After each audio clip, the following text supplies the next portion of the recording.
most people cannot float $40,000-$50,000 until they get their first paycheck. It just doesn't work. And so we kind of operate as the bank. So we're typically paying the providers. We're paying every Jam Pro franchisee net 30, regardless of the client's payment terms.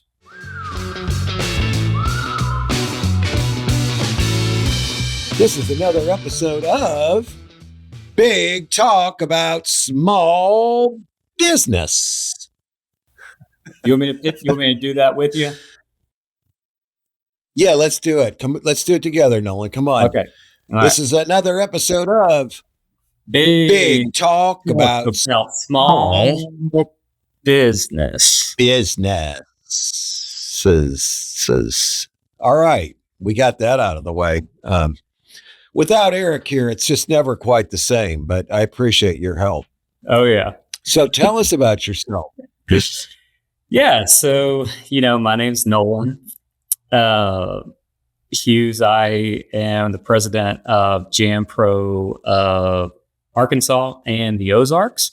So we're kind of a regional developer headquartered here in Little Rock, but then we have support offices in Rogers, Arkansas, Jonesboro, Arkansas, and Springfield, Missouri. So we kind of oversee the territory. And I've been doing this since the end of 2018, so a little over 7 years now. Previously was the owner of College Hunks, hauling, junk, and moving. So that was a fun little business back when I actually was a college hunk.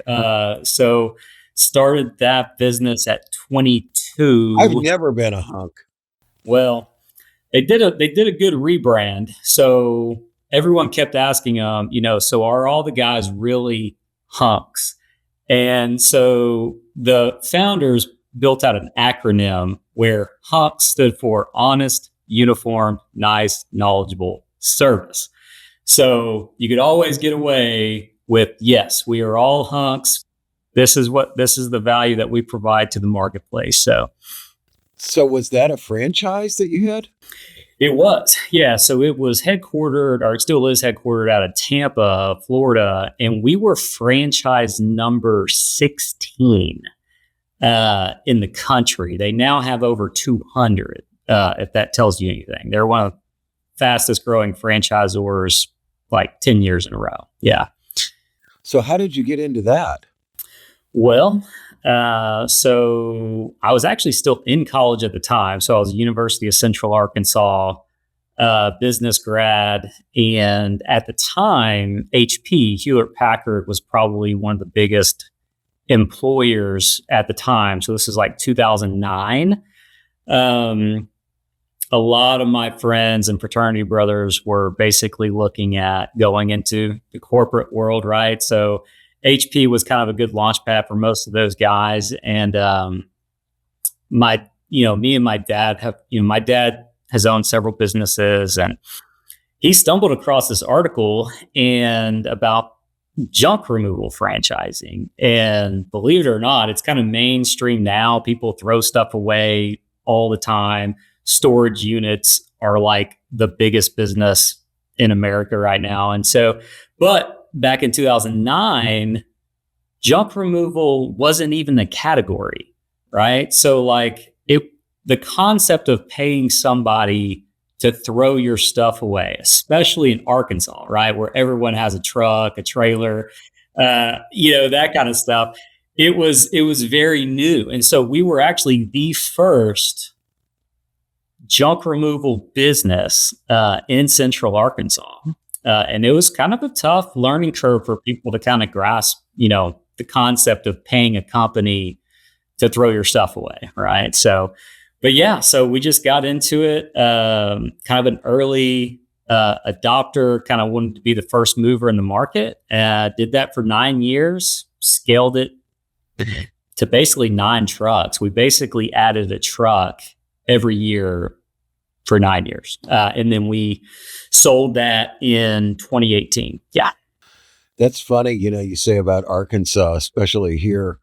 When I first bought a house here in 2004, I was redoing it, and I built a guest house with a 2-car garage in it. And I built an art studio with a 2-car garage. It's part of our renovation. And the guest house I pushed it over as far as I could on the property line. And this friend of mine who was an architect was designing this for me. And he goes, I was like 5 feet off the line. He goes, I think you should move that 10 feet off the line. And I'm like, what do I want to do that for, Garth? He goes, well, you got to have a place to put your junk. I go, what do you mean? He goes, you're moving to Arkansas. You're going to have junk, and you need to put it alongside your garage. That's it. That's it. I'll never forget that. So anyway, so you did that. You did that out of school, and you sold that business. And then now your current business there at JanPro, that is a franchise as well? Yes. So it's a regional developer franchise. So it's kind of a unique model. There's some businesses that do it, like I think Tropical Smoothie, maybe some Slim's Chickens, but basically we have the territory rights for the state of Arkansas and southern Missouri. So what that means is like we can actually sell franchise packages to small business owners throughout the state. So think about a Tropical Smoothie. Someone buys the rights to develop, or Slim's Chickens, the rights to develop all of Northwest Arkansas. So you have one ownership group, but say they have like 15, 20 locations all under one brand. And so that's kind of how we operate. So one of the benefits of that is, because again, we're headquartered in Little Rock, but we service brands all throughout the state in southern Missouri. So if you're Arvest Bank or McClarty Auto Group, that model allows us to scale just like any other franchise, right? It allows us to scale and partner with companies that have facilities throughout the state. And then we assign those contracts to franchisees that buy into the JanPro model, whether they're in Rogers, Jonesboro, Russellville, Fort Smith, whatever it is. We have the JanPro kind of provider network that can service really any facility throughout Arkansas and Missouri. So that makes you sort of like a super franchise, I guess, in a way, super franchisee? I guess in a way. So it's easier for the client. So, podcast videos actually is a client, but if you guys were ever to open up more studios, you have an accounts payable department, right? So every company has an accounts payable department. And when you partner with someone like JanPro, we can service all of your facilities. It makes it a lot easier for those clients to write one check instead of paying 50 janitorial companies throughout, the region. They can just partner with one. So that's kind of the value that we provide the clients, is really a consolidated model for customer service, supply. So we have a uniform chemical process, microfiber towels, uniforms, billing and collections, W-9, COIs, all that kind of stuff. So we really just make it easier to do business with us, is really what it boils down to. So how many employees do you have now? So we have 15 employees on our payroll. Everyone else is a franchisee. There's subs? Yes. So they're all subcontractors operating under the brand. We have about 180 franchise partners throughout Arkansas and Missouri. So let me ask you this. So somebody, let's say they have their own little janitorial company. It's Mark's Janitorial Services here in Fayetteville or whatever. Yeah. Could I be providing services through JanPro, even though I still have my other janitorial service, non-JanPro clients? Yes. Is that how the model could work? I see. Yep. So when we do a JanPro job, though, we've got to meet your standards for how we dress, the process we use, the products that we use. Is that right? How do you make sure that they're doing that? What's your quality process? Sure. So the quality process, that's part of our staff, right? So out of our staff of 15, we have, 2 to 3 in the finance department. We have, roughly 4 in sales, and then the rest are all operations. So those are the people that are going into facilities, making sure that the services are being performed properly, that the client's happy with what, is being done inside their facility. And we typically do that. We're in every account typically at least once a month. That's kind of our process with the checks and balances, making sure that everything is running smoothly. I see. So what's the biggest challenge in your business? I mean, I would think it's finding qualified providers that do a good job. Is that the biggest challenge today? Finding qualified providers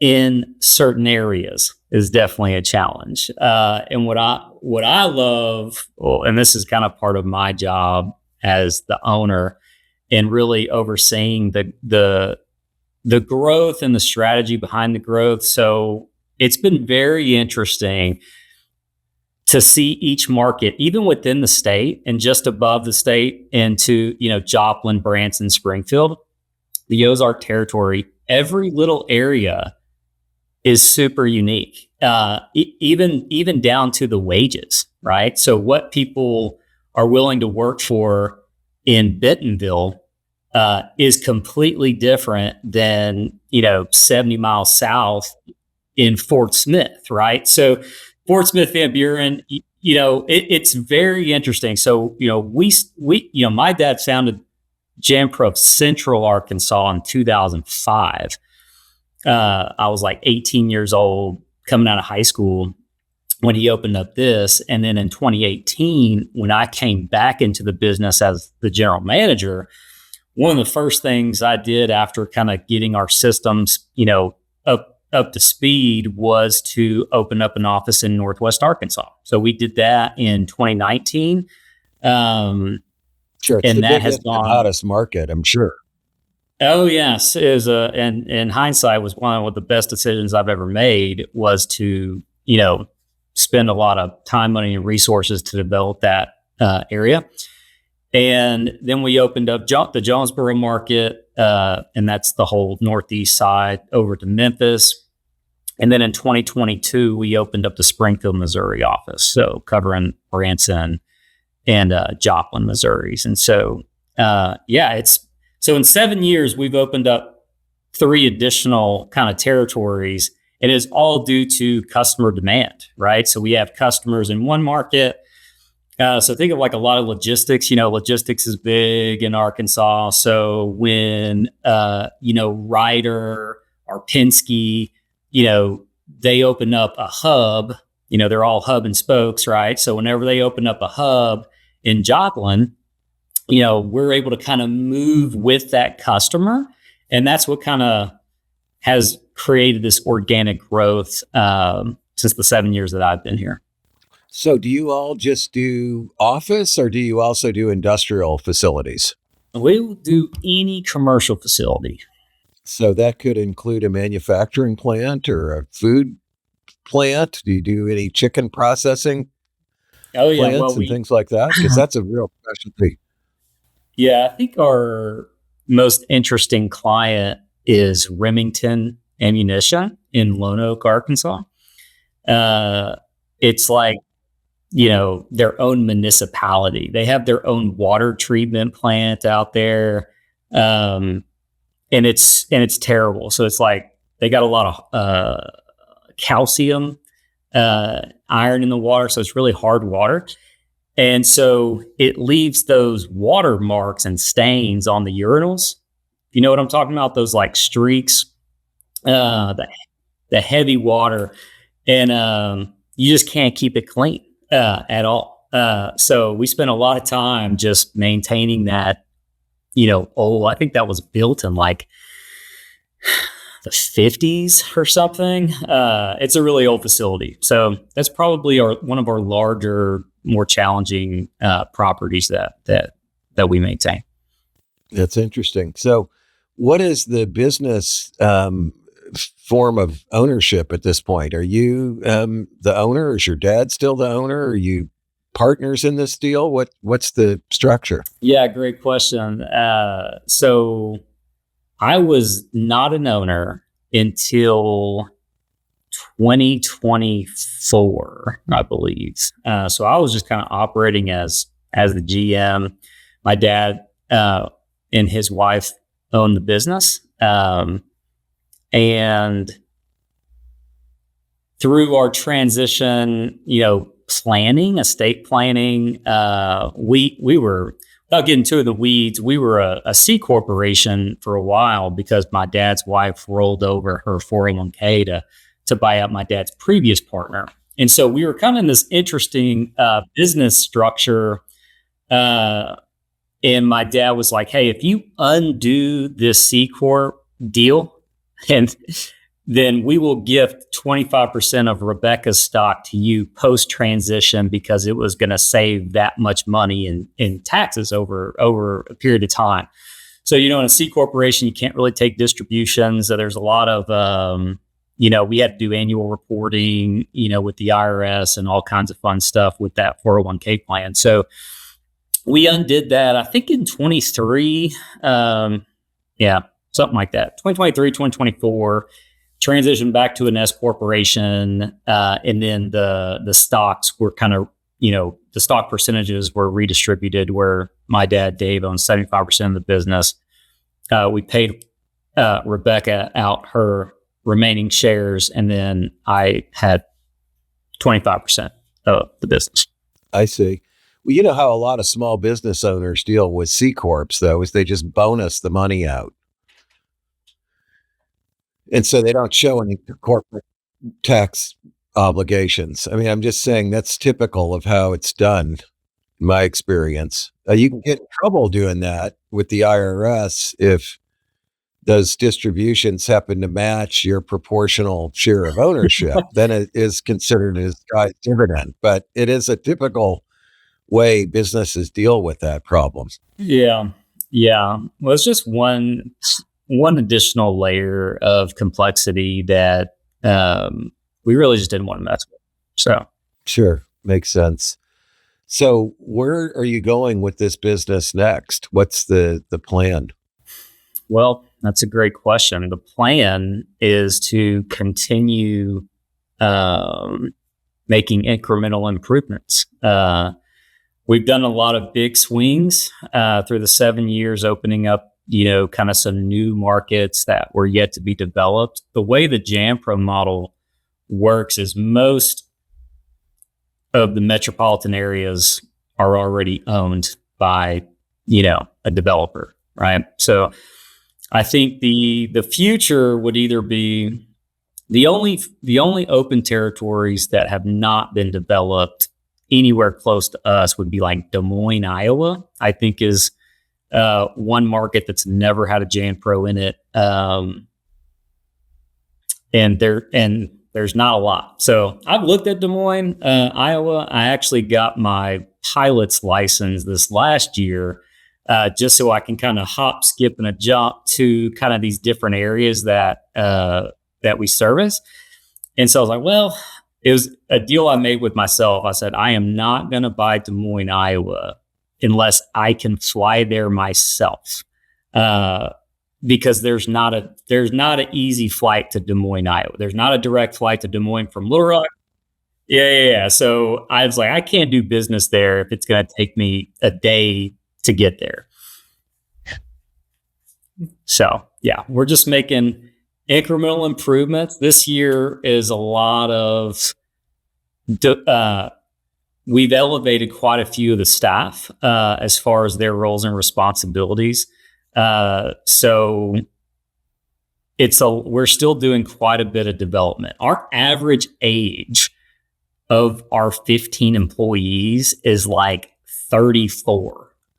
So there's a lot of there's a lot of runway there. So we're doing a lot of kind of development. We got people on different leadership tracks. And so, yeah, it's really just sharpening the tools that we have. And then if and when we're ready to kind of expand into a new space, we will be equipped to do so. So, I see a lot of guys like you, let's say they have a really good, successful franchise that's out there is making it happen and they're growing. A lot of times the franchisor goes out to those people because they've got other franchisees who are not doing so well and says, hey, here's an opportunity for you guys. You can take over ABC territory. Has that happened with you yet? I mean, that seems like that's another growth strategy aside from a territory that's never been taken. right, as far as underperforming markets, Yeah.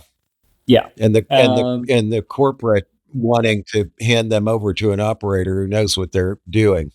Yeah. So that's happened, but it's very infrequent. In the 7 years I've been here, I've seen like 3 offices transition. So I mean, there's 120 like total markets, but out of those 120, I think there's like 80 owners. So a lot of them are like me. They may own, 3 to 4 markets.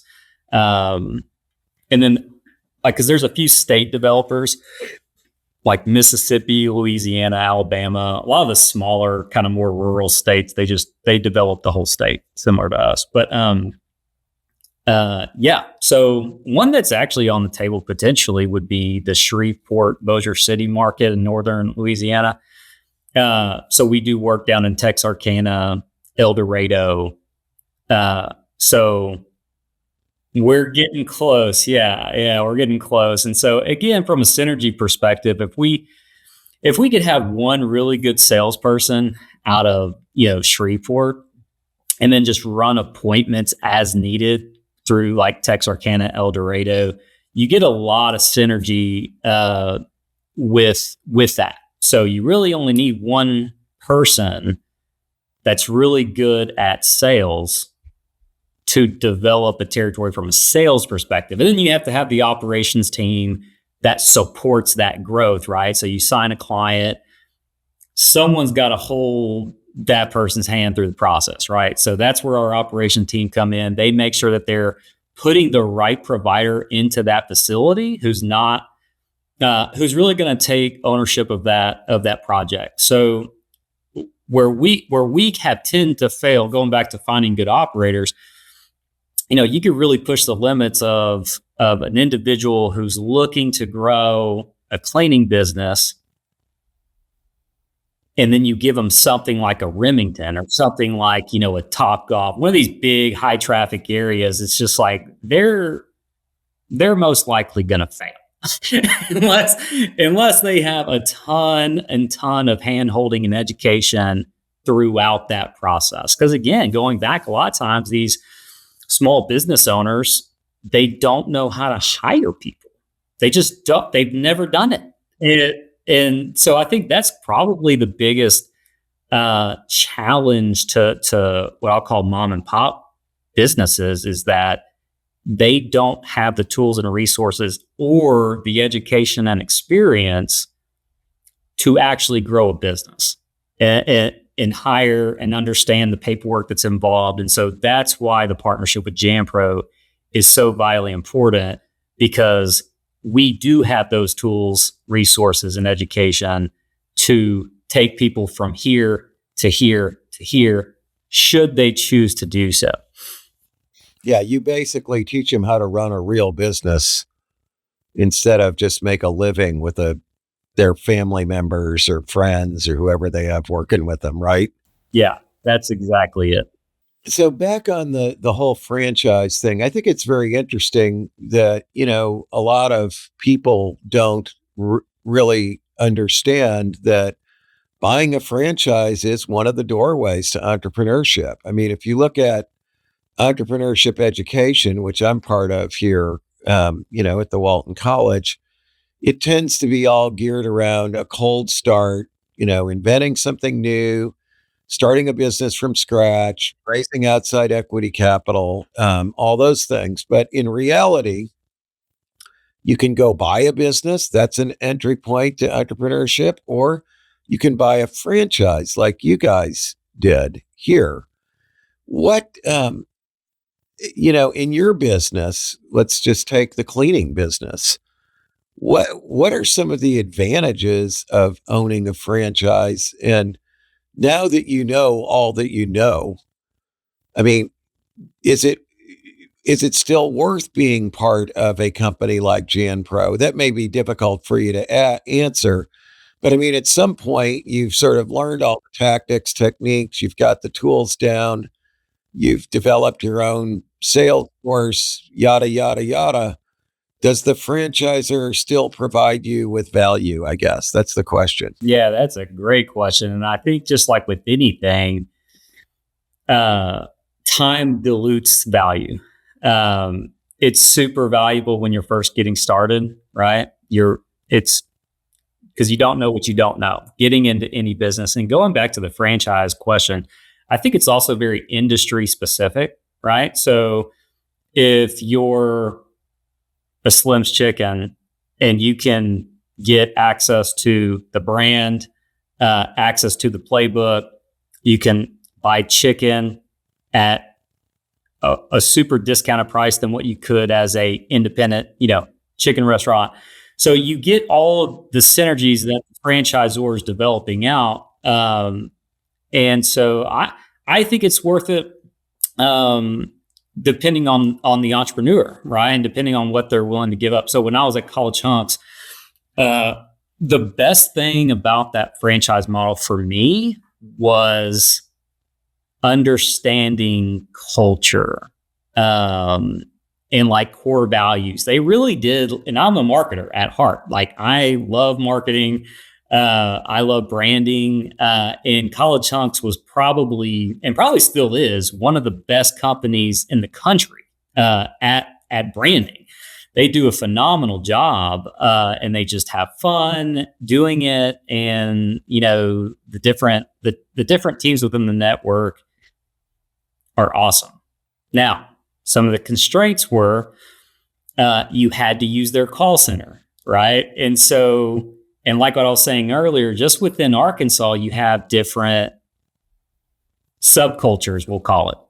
And so the call center in Tampa, if they were talking, off of a script, a lot of people don't like dealing with customer service reps. They don't want to talk to a call center. They want to talk to the local person. They want someone local that has a Southern drawl, that knows where their street is on a map, and that they know like what they want to get accomplished. They don't want to go through the robotic process of like A, B, C, D, and E. And so, but we didn't have a choice, right? And we had to pay a lot of money for that call center, whether we liked it or not. So I think those are some of the constraints. So I would just say, and in the JanPro model specifically, one of the biggest values that we get, not just for our office, but all of our franchise owners, which is 180 of them, right, throughout the region,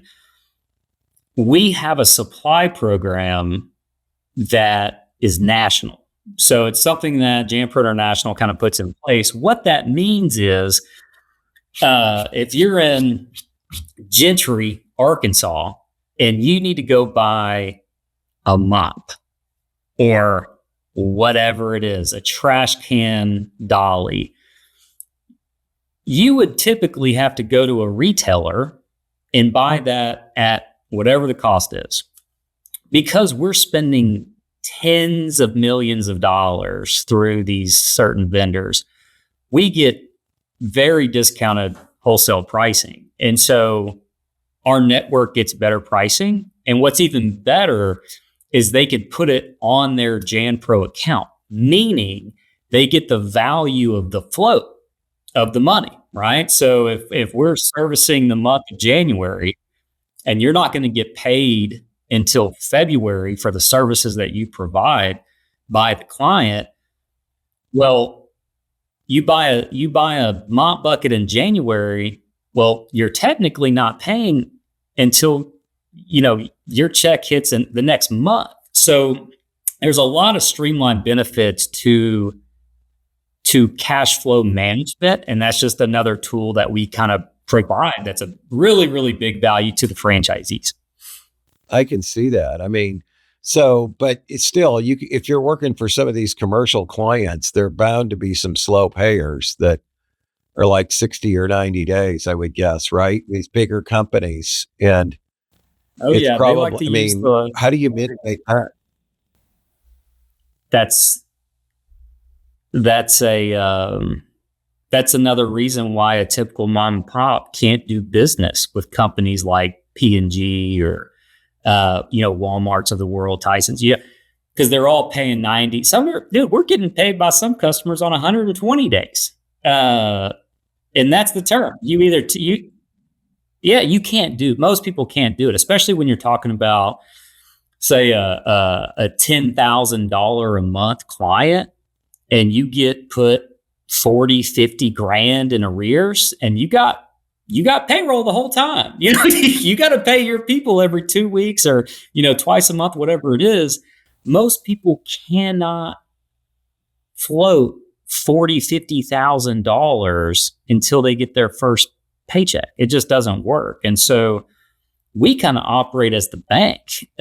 So we're typically paying the providers. We're paying every JanPro franchisee net 30, regardless of the client's payment terms. So it's not a PWP, paid when paid. You're paying them. So that's a huge advantage for them. But for you guys, you have to carry that cash flow. So do you use a bank line of credit to finance your AR, or how are you doing that? We do have a bank line of credit. Fortunately, when I came on, it was kind of a bleak situation from a cash in the bank perspective. And so I just went to work, and it was kind of my job at the time to get us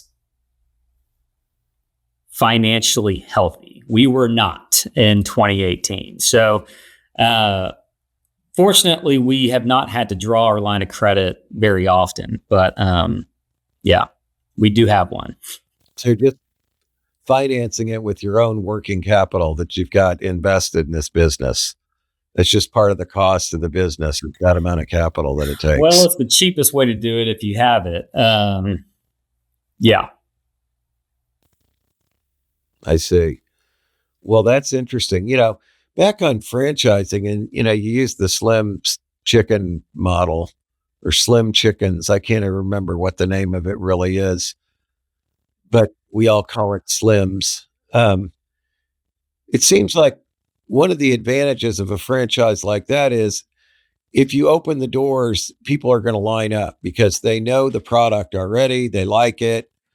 And it's, I always said it's like a McDonald's versus Joe's Burgers. If I open McDonald's, there's going to be cars lined up at my drive-up window. If I open Joe's, there may or may not be.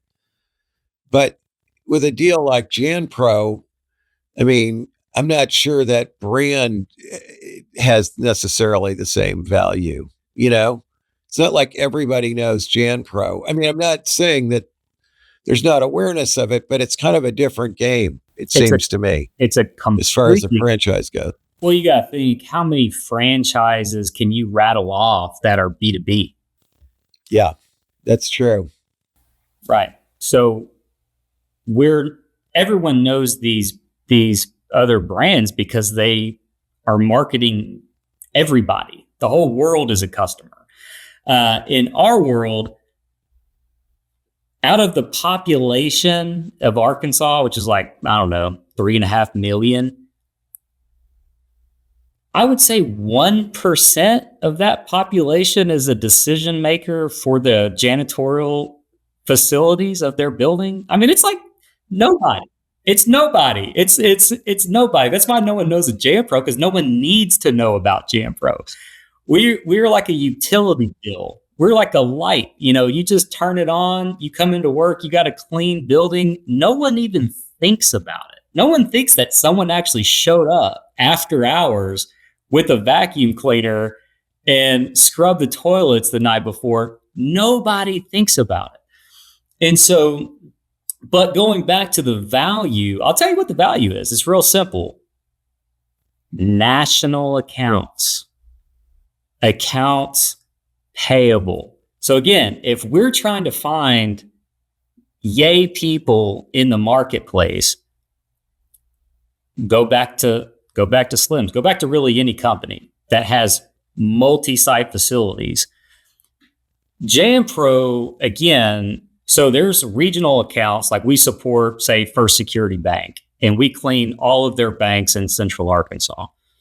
But on a much larger scale, there's Bank of America, right? There's JP Morgan Chase.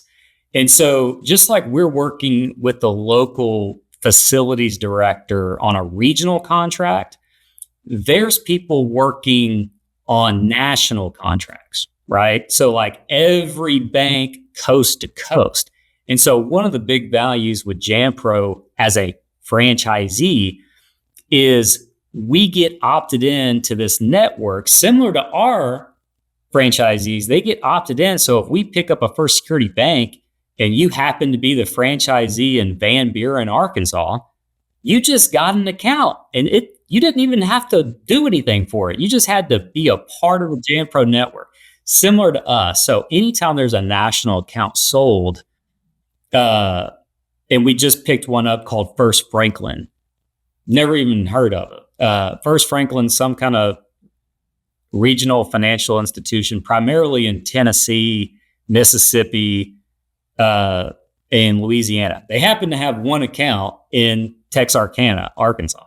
And so we get to service that. We didn't work for it. We just happened to be there, right? So I think that's one of the biggest values is as our world gets smaller and smaller, and you kind of continue to see these consolidations of businesses, it's terrible.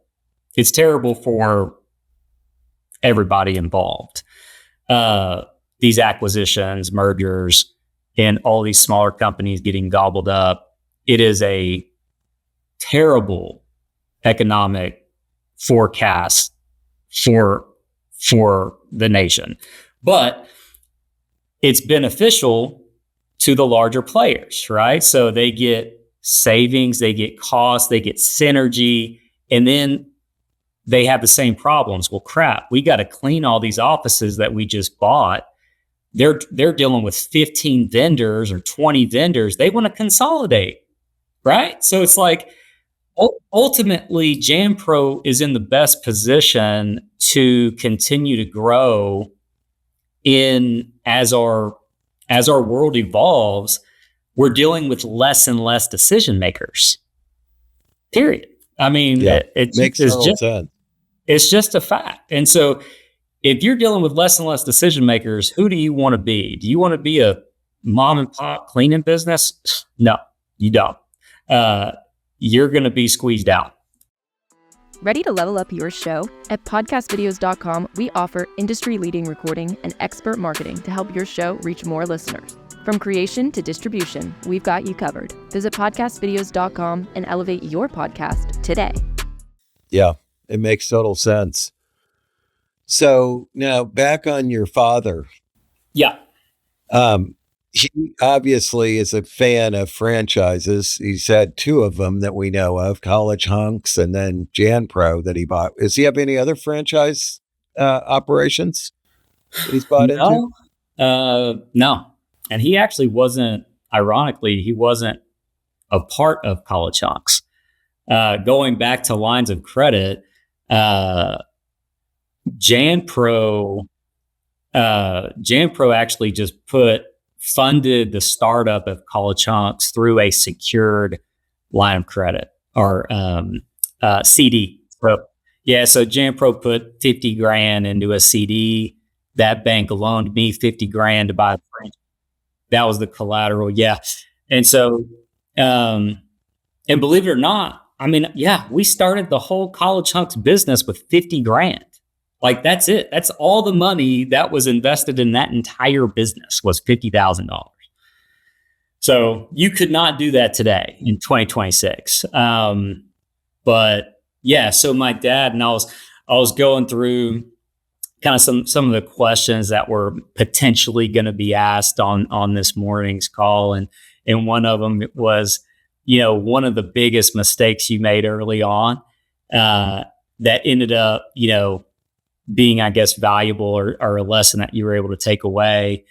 And ironically, this is kind of a funny little story, but so when I came on 2018, my dad, he was more of a sales guy. He was more really acting as the sales manager over like one employee. And so when we started growing and we opened up the Rogers office and we were developing Northwest Arkansas and we were hiring, inside sales, we had to bring on an extra, finance so we were growing, like, and forecasting for the growth that we were going to, start experiencing. And so we ended up hiring this other guy, and we were in this small office, and my dad at that time really wasn't working.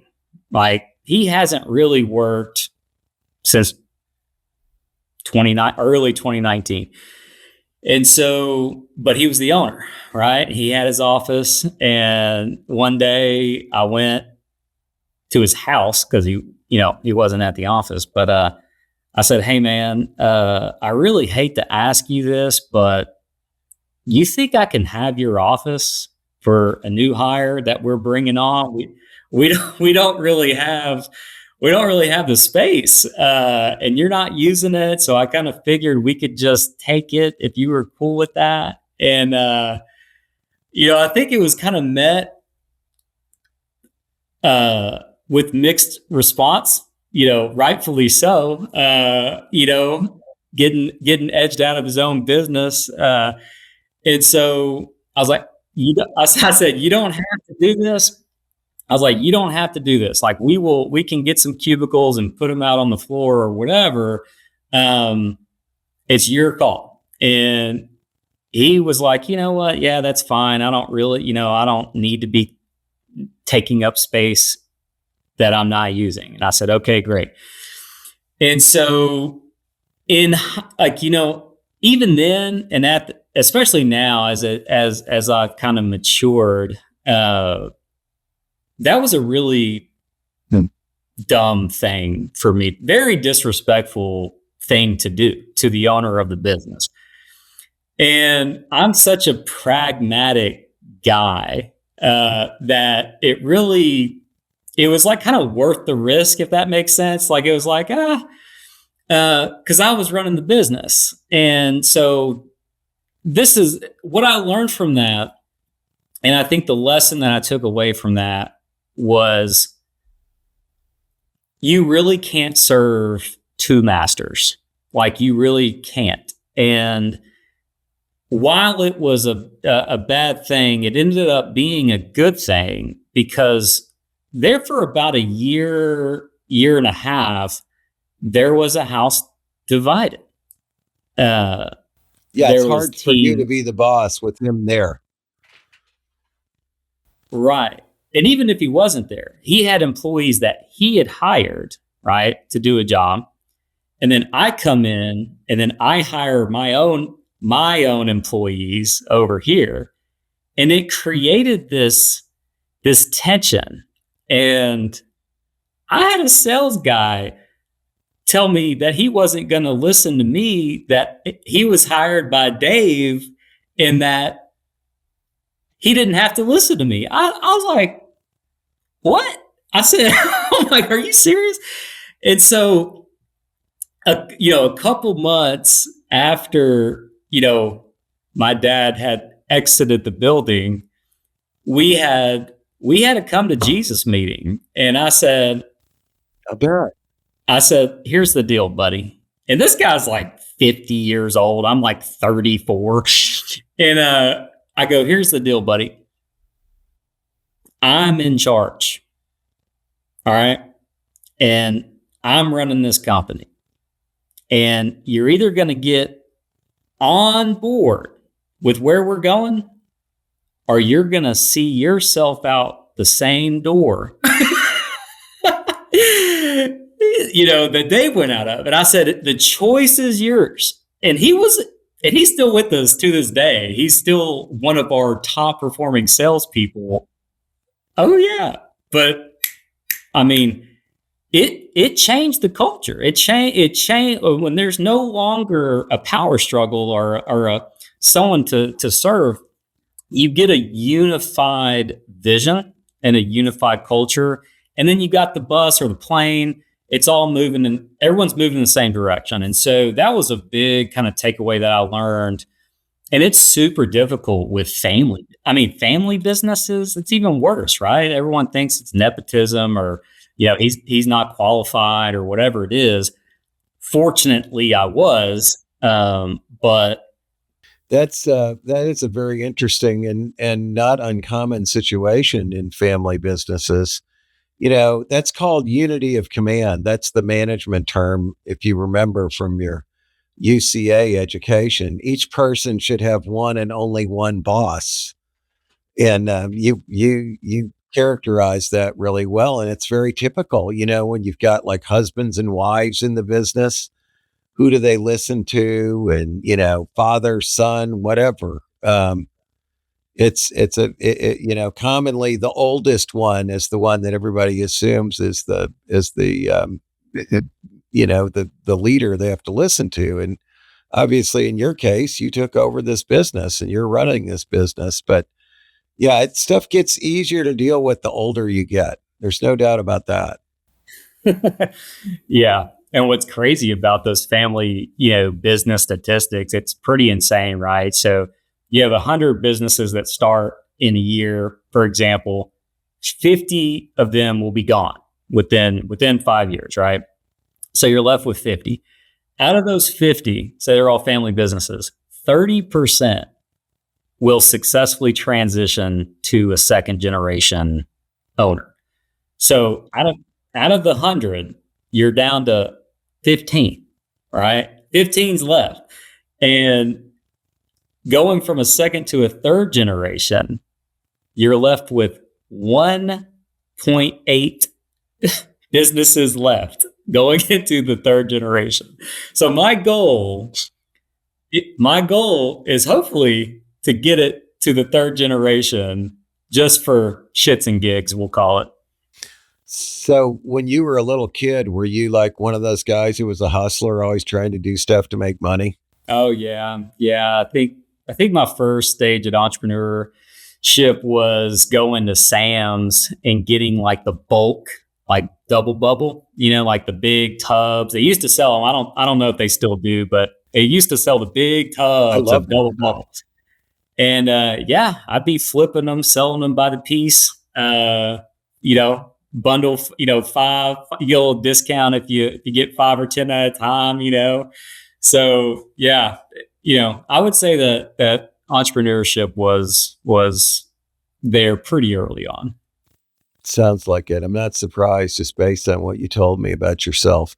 So one last question for you. What advice do you have for young people getting out of school today? Let's say they've gone through a business program. They're 21, 22 years old. They're going to be getting out here in May. What advice do you have for them based on what you've learned over the last 18 years or however long it's been for you? Yeah. What I would say is hitch your wagon to somebody or some company that you really admire or look up to or that fits your values. Looking back, I was an idiot coming out of college.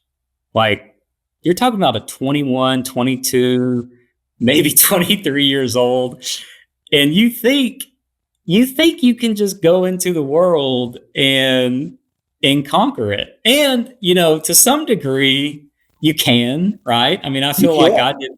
Yeah.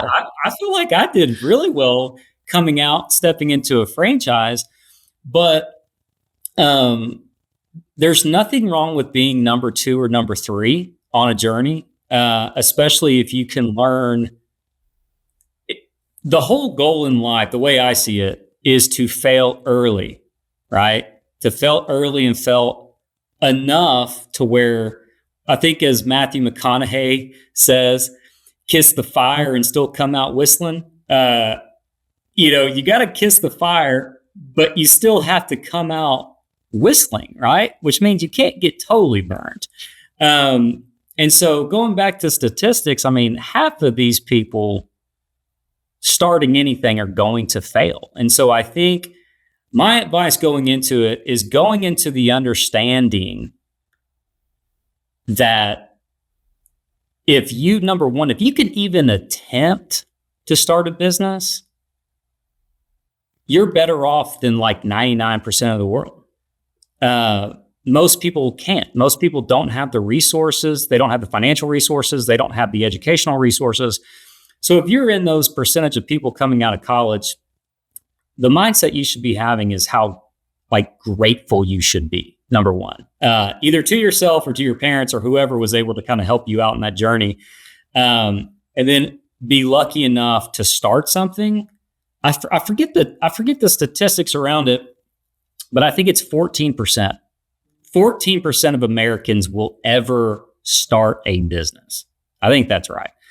And so just knowing that the odds, like you're already beating the odds. Like, it's so like pat yourself on the back, always have gratitude in your heart that you're doing a very challenging thing. Very few people ever attempt to do it. And so when you do it, always seek counsel, because you don't know what you don't know. And that's probably my biggest thing that I would impart to any young person is have a solid counsel around you as you go into the flames of entrepreneurship. And hopefully you'll come out whistling. There are people out there who will help you. You just have to ask. Yeah, for sure. That's good advice. Well, Nolen, this has been great. Really appreciate your getting on with me today here. So if anybody wants to reach out to you, what is your contact information? Yeah, so you can reach me email, which is Nolen, Nolen, not A-N, Nolen .Hughes @jan-pro.com. And all my social medias are just Nolen.Hughes. It's all pretty standard. There's not a lot of Nolens with the E-N, so I got lucky that none of my names are taken on any real platforms. So yeah, Nolen with an E, you'll pretty much be able to find me. That's awesome. Well, I guess this is one case where having your name spelled differently than every other Nolen worked out. It worked out. Yeah. I could never find a keychain at a gas station with my name on it, but I still hold out hope. Such is life, my friend. Yeah. That's it. All right. Well, hey, this is great. We appreciate your being on with us today. And I need you to join me now, Nolen. This has been another episode of Big Talk about small business.com. Thanks a lot.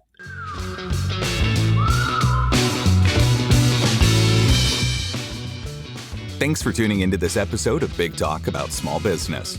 If you have any questions or ideas for upcoming shows, be sure to head over to our website, www.bigtalkaboutsmallbusiness.com, and click on the Ask the Host button for the chance to have your questions answered on the show. Stay connected with us on LinkedIn at Big Talk About Small Business. And be sure to head over to our website to read articles, browse episodes, and ask questions about upcoming shows.